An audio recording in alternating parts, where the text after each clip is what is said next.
As the full extent of the damage to the Irrawaddy Delta begins to be revealed, the victims of Cyclone Nargis are struggling to deal with the new reality of their lives, in which tens of thousands have lost homes, loved ones, and livelihoods.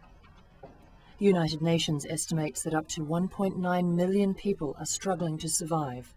Up to 100,000 people are feared dead, and survivors are taking refuge in any public building that hasn't been destroyed.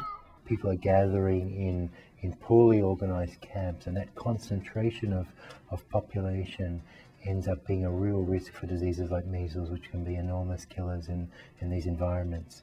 Supplies of medicine and therapeutic food are reaching Myanmar.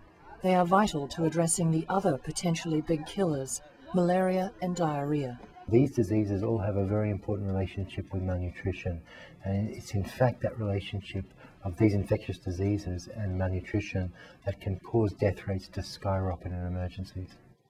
Clean drinking water is one of the most important of the life-saving supplies. 3 million water purification tablets have arrived in Myanmar, and UNICEF continues to distribute household kits which use chlorine to make water safe for families to drink. And it's the water that they can't drink that poses another risk to the survivors of Cyclone Nargis. This is a malaria endemic region of the world.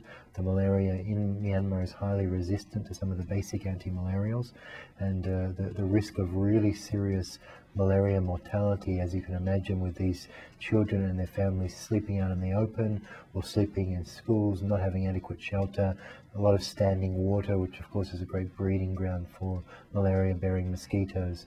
That risk of malaria is very real and could be a very serious epidemic in the next few days to weeks. With the risk of further loss of life growing ever more grave, UNICEF is working with its partners to make sure emergency supplies reach the hardest hit areas of the Irrawaddy Delta as quickly as possible.